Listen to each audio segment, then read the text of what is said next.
हम लोग बिपिन चंद्रा सीरीज देख रहे हैं और इसमें जो इम्पोर्टेंट चैप्टर है चैप्टर 37, ये ऐसा चैप्टर है जो लगभग आप कह सकते हो कि किताब समाप्ति की ओर है। और इसके बाद जो दो चैप्टर हैं वो केवल आइडियोलॉजी और स्ट्रेटेजी पर बात करते हैं, बहुत ज्यादा अब्स्ट्रैक्ट बातें हैं उसमें। लेकिन ये जो चैप्टर 36 था, इससे पहले जो हमने देखा था, जिसके लास्ट दो एक पेजेस में जो म्यूटिनी होती है आईएनए की और रॉयल इंडियन नेवी की, उस म्यूटिनी के संदर्भ में जो कैबिनेट मिशन को अनाउंस किया जाता है, तो वो 36 के कुछ पेजेस में प्लस 37 का जो चैप्टर है वो इनिशियली इसी सारे क्वेश्चंस को डील करता है रिगार्डिंग कैबिनेट मिशन। ठीक है, तो कैबिनेट मिशन को भी आपको पता है कि बिपिन चंद्रा सर उतना एलोबरेट तो करते नहीं है किसी भी चीजों को, वो मतलब अब्स्ट्रैक्ट फॉर्म में लिख देते हैं क्या, और बहुत ज्यादा जो है अब्स्ट्रैक्ट चीजें लिखते हैं, बहुत ज्यादा तोड़ के या फैक्चुअल फॉर्म में नहीं प्रेजेंट करते हैं। तो हम देखते हैं कि अभी क्या सिचुएशन हो गई है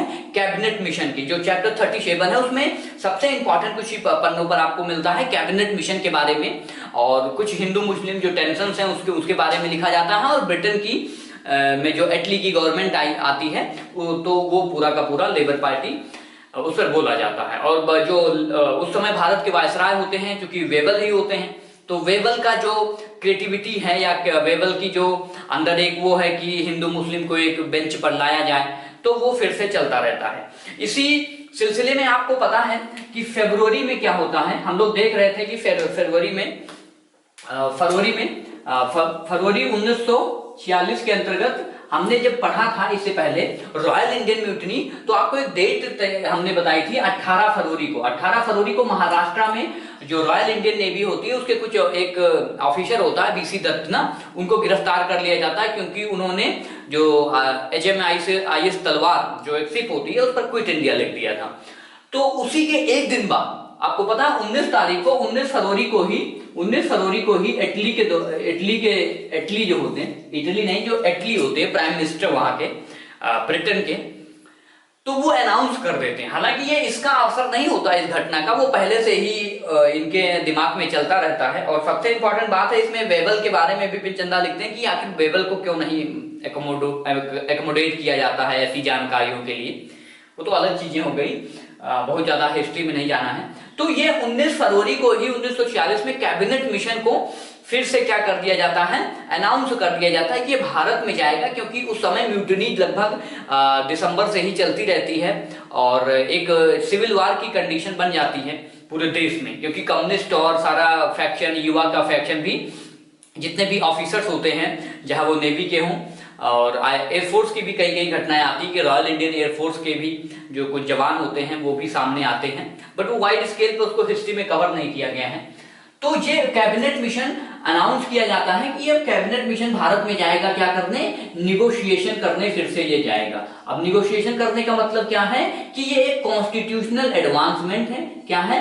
कॉन्स्टिट्यूशनल एडवांसमेंट है। और इसका काम ये है कि एक ऐसी मशीनरी डेवलप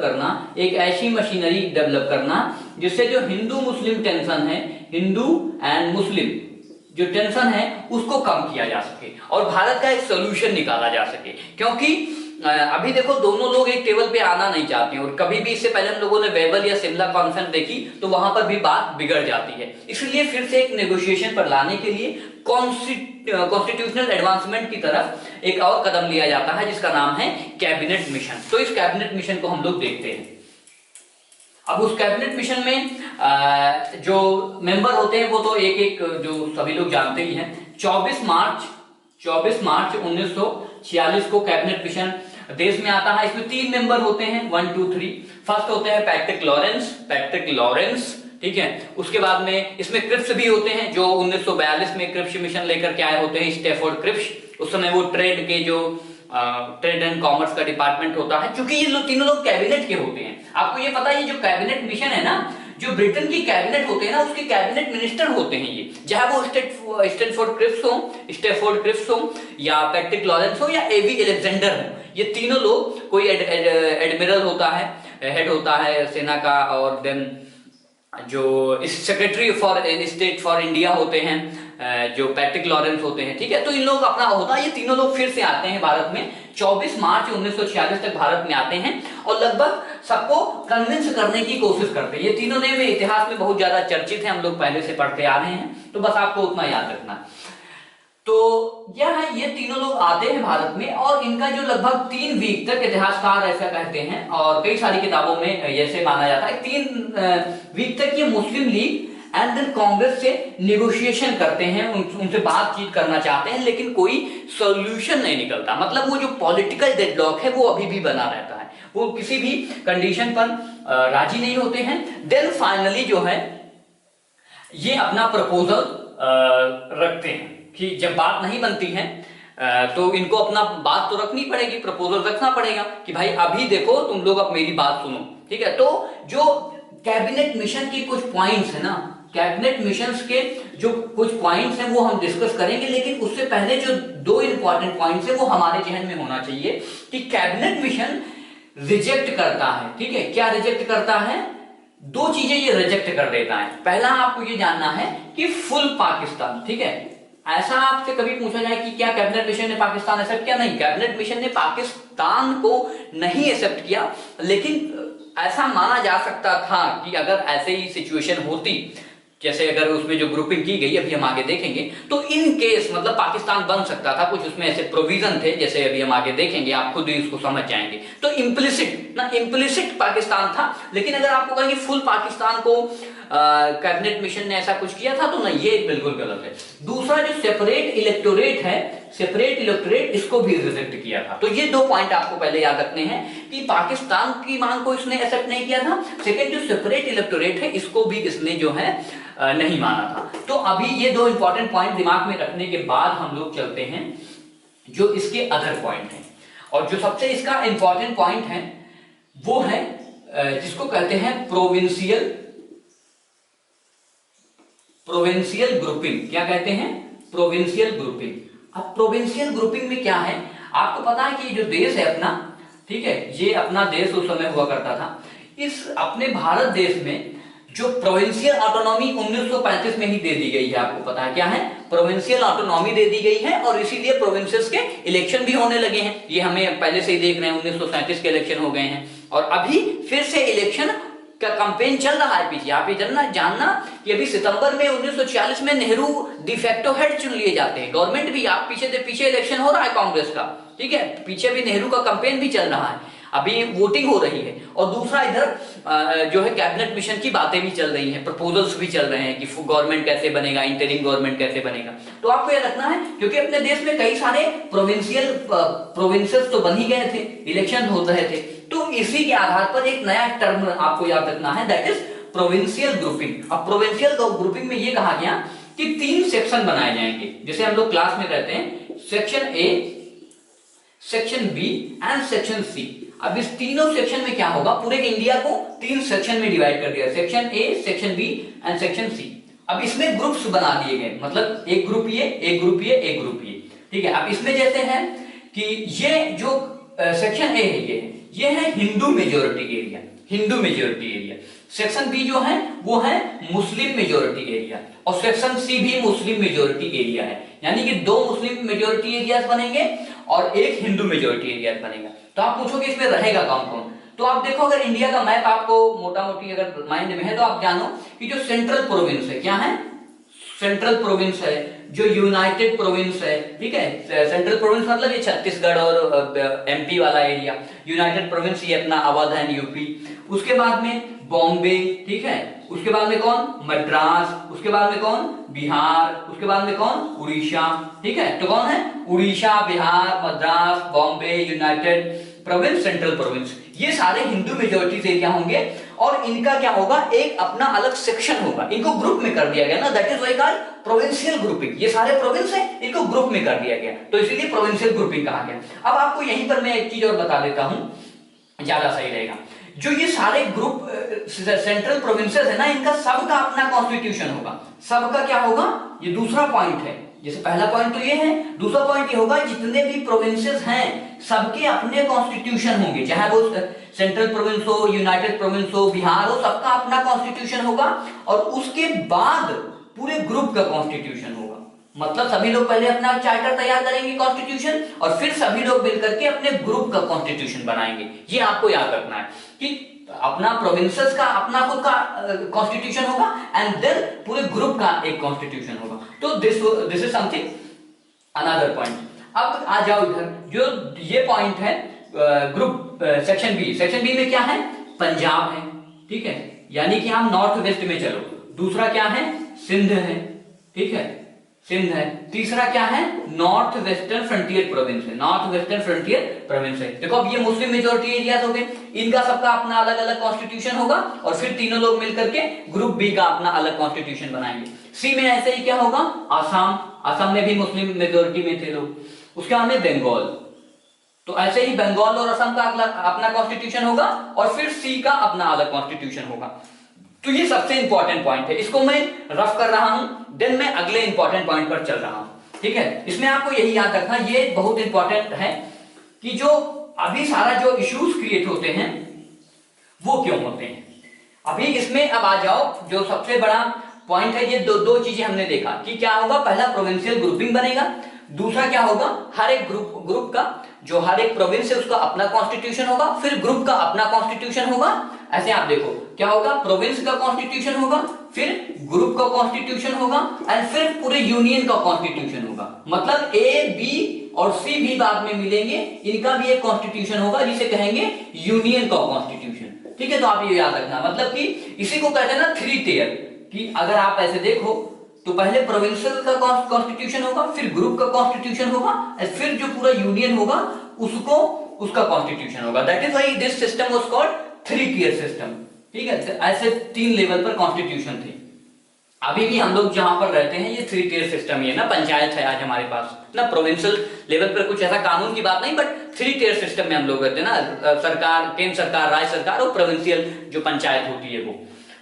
तो अभी अब सबसे इंपॉर्टेंट दूसरा पॉइंट ये है कि क्या होगा प्रिंसली स्टेट्स का, क्या होगा, प्रिंसली स्टेट्स के बारे में कुछ कहा इस कैबिनेट मिशन ने। जी हाँ, प्रिंसली स्टेट्स के बारे में इसने कहा कि भाई साहब तुम फ्री हो, क्या हो, तुम फ्री हो ब्रिटिश पैरामाउंसी से, ठीक है। ब्रिटिश की जो पैरामाउंसी है, पैरामाउंसी अब तुम्हें कुछ करेगी नहीं, तुम फ्री हो, तुम सेपरेट साइन कर सकते हो एग्रीमेंट, सेपरेट एग्रीमेंट साइन कर सकते हो तुम ब्रिटिश के साथ। मतलब क्या है, तुम चाहो तो किसी ग्रुप को ज्वाइन कर सकते हो, नहीं तो तुम सेपरेट भी हो सकते हो।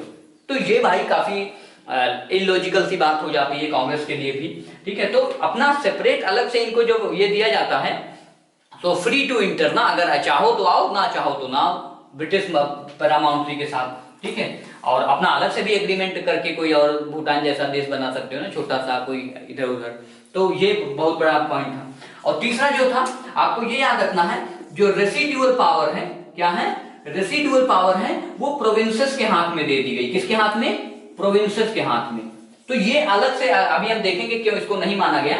तो जो रेसिडुअल पावर्स हैं, ये अगर प्रोविंस को दिया गया, इसका क्या मतलब है कि सेंटर क्या हो जाएगा, वीक हो जाएगा। वीक सेंटर हो जाएगा तो कांग्रेस मानेगी क्या, कांग्रेस क्या, कोई भी गवर्नमेंट नहीं मानेगी। आज अगर हम अपनी सरकार का स्ट्रक्चर देखें तो स्ट्रॉन्ग सेंटर है हमारे पास, ठीक है, मॉडर्न डे में तो स्ट्रॉन्ग सेंटर है, तभी इतना हम लोग सस्टेन कर पा रहे हैं। क्योंकि रेसिडुअल्स पावर है, ऑर्डिनेंस की पावर है, और सॉरी इमरजेंसीज की पावर है सेंटर के पास, ठीक है। आर्टिकल 356 है सबसे बड़ा हथियार, ठीक है।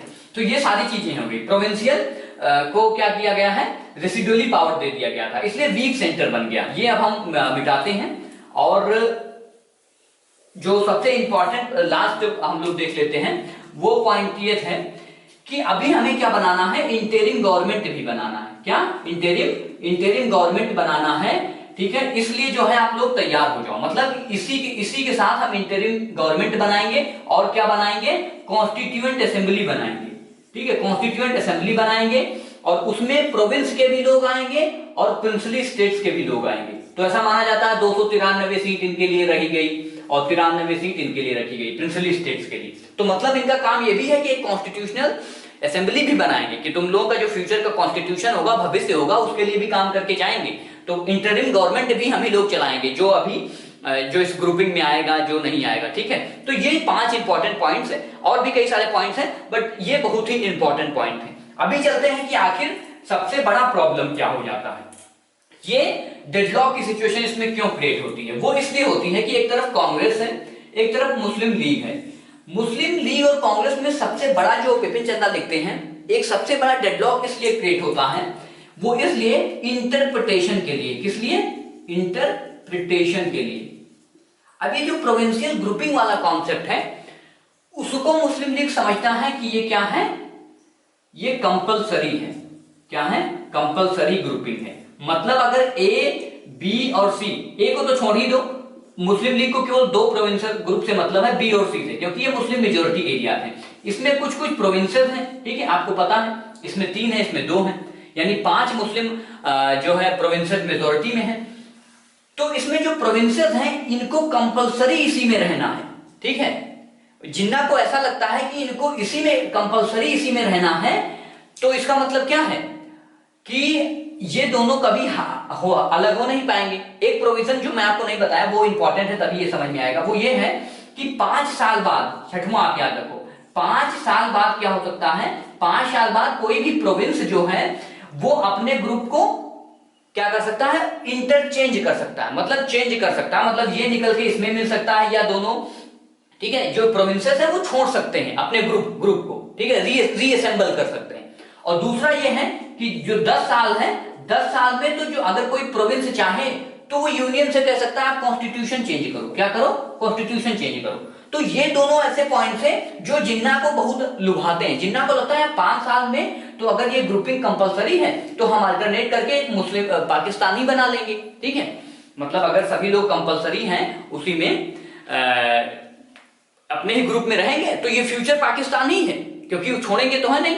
5 साल के बाद इन्हें हम क्या करेंगे, अपनी नीतियों के द्वारा और मुस्लिम जो कम्युनिज्म है उसके सीड इतने बो देंगे कि अपना सेपरेट पाकिस्तान बना लेंगे 5 साल, क्योंकि 5 साल बाद क्या है, ये रीअसेंबल हो सकते हैं। तो ये सबसे इंपॉर्टेंट पॉइंट है। और कांग्रेस कहता है कि नहीं भाई, ये ऑप्शनल है।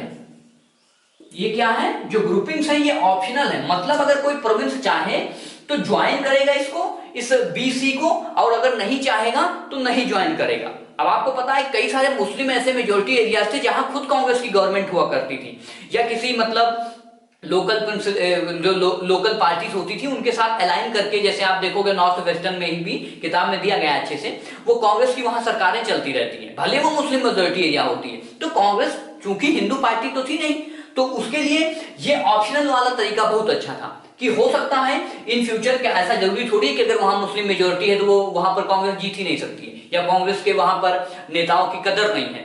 तो ये कहते हैं कि ये जो ग्रुपिंग है ये ऑप्शनल होगी यार, ये जो बी और सी बने हैं या ए बने हैं, इसमें जो लोग जुड़े हुए हैं ये ऑप्शनल हैं, ये कंपलसरी नहीं है कि इसी में रहेंगे, ठीक है। तो ये कभी निकल भी सकते हैं, और ये जरूरी नहीं कि 5 साल बाद निकले, ये अभी निकल जाए, ठीक है। सबसे इंपॉर्टेंट पॉइंट, कांग्रेस को ये लगता है कि ये ज्वाइन ही ना करें बीसी, ठीक है।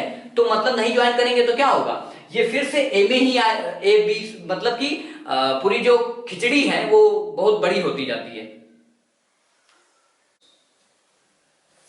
तो इससे पहले हम आगे चलें, हम 2 पॉइंट और जो है काउंट कराना चाहते हैं जो इसी कैबिनेट मिशन में कहा गया है। वो ये है पहला पॉइंट कि 5 साल बाद मतलब जो फर्स्ट जनरल इलेक्शन है उसके बाद कोई भी जो प्रोविंस है वो ग्रुप को लीव कर सकता है, निकल सकता है, ठीक है। तो सबसे इंपॉर्टेंट पॉइंट ये भी आपको याद रखना है, क्योंकि जो कांग्रेस और मुस्लिम लीग के अंदर जो डिबेट चलती है कि क्या माने क्या ना माने, क्या इंटरप्रिटेशन सही है क्या गलत है, अभी हम आगे देखेंगे। तो वो सबसे इंपॉर्टेंट पॉइंट यहीं पर रहता है कि अगर कोई ग्रुपिंग है जो बनी गई है सेक्शन एबीसी, इसमें से कोई प्रोविंस को 5 साल बाद ये आजादी होगी कि वो अपना ग्रुप छोड़ सकता है, ठीक है। तो पहली बात। दूसरा ये है कि 10 साल बाद कोई भी प्रोविंस, यहां तक कि यूनियन को भी कह सकता है कि भाई आप कॉन्स्टिट्यूशन को फिर से देखो, कॉन्स्टिट्यूशन को चेंज करने के लिए भी कह सकता था। तो ये 2 चीजें आप माइंड में रखो, फिर अभी आपको समझ में आएगा कि कैबिनेट मिशन जो है उसमें सबसे बड़ा प्रॉब्लम क्या क्रिएट होता है। तो एक तरफ है मुस्लिम लीग, एक तरफ है कांग्रेस। अब सबसे इंपॉर्टेंट क्वेश्चन यहां पर विपिन चंदा ये लिखते हैं कि दोनों के बीच में डिफरेंस ये आ जाता है इंटरप्रिटेशन का, ठीक है, कि दोनों लोग कैबिनेट मिशन में जो ये ग्रुपिंग वाला कॉन्सेप्ट है इसको अपनी अपनी तरह से इंटरप्रेट करते हैं। जिन्ना को लगता है कि यार 5 साल बाद अगर क्या है, 5 साल बाद ये दोनों को हम एक कर सकते हैं। कैसे? क्योंकि इसमें जो प्रोविंसेस हैं वो अगर रीग्रुपिंग का कॉन्सेप्ट है ना, 5 साल बाद रीग्रुप हो जाएंगे, तो जिन्ना को ऐसा लगता है 5 साल बाद पाकिस्तान बन सकता है। लेकिन उधर कांग्रेस है, कांग्रेस कहता है कि नहीं यार ये जो ग्रुपिंग है ये तो ऑप्शनल होनी चाहिए। क्या होनी चाहिए? ऑप्शनल। अब कांग्रेस ऑप्शनल क्यों कहता है आप ये समझो, क्योंकि कांग्रेस की खुद इधर भी गवर्नमेंट है और इधर भी गवर्नमेंट है, ठीक है। मतलब भले कांग्रेस मेजोरिटी में नहीं रहती है मुस्लिम में, लेकिन कांग्रेस कोई हिंदू पार्टी तो है नहीं। तो कांग्रेस को ये बहुत इंपॉर्टेंट यहां पर क्वेश्चन रेज करते हैं कि भाई ये ग्रुपिंग ऑप्शनल होनी चाहिए। जरूरी नहीं है कि कोई ग्रुप को ज्वाइन ही करे, मतलब जो सेक्शन है उसको ज्वाइन ही करे कोई भी प्रोविंस, ठीक है, और एक ग्रुप बनाए। ये ऑप्शनल होना चाहिए। 5 साल का इंतजार क्यों करना? क्योंकि पाकिस्तान को पता है कि ये हम कर देंगे तो हमारी सरकारें 2-3 जगह है ना कांग्रेस की, तो वो लोग तो जाएंगे नहीं, तो इनडायरेक्टली पाकिस्तान का जो कॉन्सेप्ट है उसका चोट पहुंचेगी। लेकिन जब जिन्ना को ये पता चलता है, बाद में नेहरू एक स्पीच देते हैं इसी के लिए। तो आप ये जानो ये जो कैबिनेट मिशन होता है इसको शुरुआत में जो मुस्लिम लीग है वो एक्सेप्ट कर लेती है, क्योंकि उसको ये पता रहता है ये तो कंपलसरी है, ग्रुपिंग तो कंपलसरी है, मतलब मुस्लिम वाले जो है एक ग्रुप में ही रहेंगे, ठीक है। और बाद में 5 साल बाद क्या करेंगे, हमको पाकिस्तान बना लेंगे। लेकिन कांग्रेस जब कहते नहीं तो ऑप्शनल है, जरूरी नहीं है कि कोई शुरुआत में ही ग्रुप ज्वाइन कर ले। तो फिर दोनों लोग फिर जाते हैं कैबिनेट मिशन के पास, जो लोग ऑफिसर आए हुए हैं एटली, पैट्रिक लॉरेंस, तो वो लोग कांग्रेस के फेवर में फैसला देते हैं कि नहीं नहीं ये तो ऑप्शनल है, मतलब कोई प्रोविंस चाहे तो जोड़ सकता है और चाहे तो नहीं जोड़ सकता है। तो ये कांग्रेस के फेवर में डिसीजन आ गया। और जैसे ये कांग्रेस के फेवर में डिसीजन आता है, इसको देखो यही आप बात याद रखते हैं, क्योंकि कांग्रेस की उस समय 2 जगह पर गवर्नमेंट है, जहां पर कांग्रेस क्या है एलाइड के साथ अपने गवर्नमेंट फॉर्म कर रखी है। तो उसके लिए बहुत इंपॉर्टेंट पॉइंट है, क्योंकि जहां पर आपकी गवर्नमेंट है तो वहां का बहुत कम चांसेस होता है कि वहां के लोग ये वो प्रोविंस छोड़कर किसी और प्रोविंस में जाएगा, ठीक है। तो नॉर्थ वेस्टर्न फ्रंटियर प्रोविंस में ही अलाइड के साथ इनकी गवर्नमेंट बनाए रहते हैं, तो ये आपको याद रखना है। And the second important point, तो मुस्लिम लीग क्या करती है, मुस्लिम लीग इसको बाद में क्या होती है, बहुत फ्यूरियस होते हैं जिन्ना, और 16 अगस्त को आप देखते हो, 16 अगस्त 1946 को जिन्ना फिर से क्या कहना कर डायरेक्ट एक्शन का ऐलान कर देते हैं। डायरेक्ट एक्शन मतलब प्रत्यक्ष कार्यवाही। इसका मतलब यह है कि हम अब पाकिस्तान लेकर ही रहेंगे और लेकर रहेंगे पाकिस्तान। इसमें बहुत अच्छे अच्छे स्लोगन लिखे हुए हैं। तो जिन्ना के अंदर जो फ्रैंकिस्टीन मॉन्स्टर था ना, एक बहुत अच्छा टर्म लिखा गया है कि एक नॉवेल है अंग्रेजी की, आप लोगों ने सुनी होगी, फ्रैंकिस्टीन या डॉक्टर फ्रैंकिस्टीन करके। उसमें कुछ साइंटिस्ट होते हैं और वो फिर इस पे मूवी भी बनी हुई हॉलीवुड में। वो एक ऐसा दानव, ऐसा कह लो, एक ऐसा कोई क्रिएटिव अपने साइंटिफिक टेम्परामेंट से कुछ एक ऐसा जंतु बनाते हैं, वो बाद में उसको क्या करते हैं, उसको टैप नहीं कर पाते हैं और फिर वो तबाही मचाने लगता है। तो जिन्ना वही बन जाते हैं। जिन्ना को पाला किसने है, ब्रिटेन ने। पोसा किसने है, ब्रिटेन ने। अभी वही जिन्ना क्या करते हैं, डायरेक्ट एक्शन, हम लेकर रहेंगे पाकिस्तान। और जब जैसे ही वो करते हैं तो लगभग 5000 लोगों की कलकत्ता में डेड होती है, ठीक है। कार्नेज वर्ड यूज किया गया है। कलकत्ता में हिंदू मुस्लिम राइट होने लगते हैं, और चूंकि ऐसे ऐसे नारा लगना कि अब Pakistan, Islam is in danger, ठीक है, क्राई ऑफ इस्लाम, ये पूरा का पूरा एपिसोड होता है। उधर जो है सबसे बड़ा क्वेश्चन गवर्नमेंट के सामने ये होता है कि सरकार बनाया जाए कि ना बनाया जाए। तो सरकार के कई सारे जो वायसराय होते हैं, सेक्रेटरी होते हैं कि नहीं भाई कांग्रेस के साथ ही चलो सरकार बना लो, मुस्लिम लीग नहीं आ रहे हैं, कोई बात नहीं है, ठीक है, अभी इनको चिल्लाने दो। फिर आप देखो सेकंड सितंबर, बुक में 2 सितंबर लिखा है, कई सारी किताबों में 20 सितंबर लिखा होता है, but in the Bipin Chandra it is 2 सितंबर 1946, ठीक है। इलेक्शन हो जाते हैं और जो नेहरू जी हैं, नेहरू जी को डी फैक्टो हेड चुन लिया जाता है। डी फैक्टो हेड हम लोग पढ़ते हैं कॉन्स्टिट्यूशन में, मतलब नेहरू की लीडरशिप में सरकार बनती है और इसी को कहते हैं इंटरिम गवर्नमेंट। क्या इंटरिम गवर्नमेंट का फॉर्मेशन होता है। आपको ये याद रखना, जो कैबिनेट मिशन होता है ये वीक सेंटर का प्रपोजल करता है, तो कांग्रेस भी इसको डिनाई करती है। लेकिन ये वाला जो कॉन्सेप्ट है गवर्नमेंट बनाने वाला, इसमें चूंकि इलेक्शन हो सकता है, इलेक्शन हो जाता है, ठीक है, तो इंटरिम गवर्नमेंट बनाई जाती है और फिर आगे चल के हम देखते हैं संविधान सभा भी इसी के अंतर्गत बनाई जाती है। हालांकि कांग्रेस ने भी इसको एक्सेप्ट नहीं किया होता है, कई सारे पॉइंट्स होते हैं, जैसे उसके वीक सेंटर हैं और सेंटर के पास केवल कॉमन सेंटर की बात की गई ना, इसी जो कैबिनेट मिशन है। कॉमन सेंटर में बिपिन चंद्रा लिखते हैं कि केवल 3 चीजें ना, हालांकि बिपिन चंद्रा क्या केवल किसी भी किताब में लिखा गया है, ये प्रपोजल है तो वो ऐसे ही रहेंगे।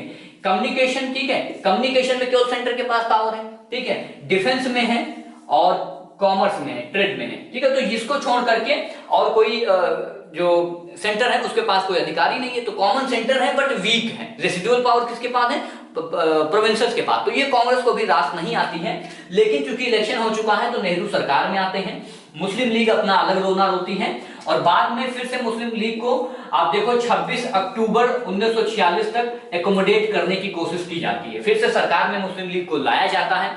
लेकिन मुस्लिम लीग के एक बहुत बड़े लीडर होते हैं, मुस्लिमों के बहुत बड़े जो है उनका बड़ा योगदान है कम्युनलाइजेशन करने में, मुस्लिमों के अंदर जो है सीड बोने में।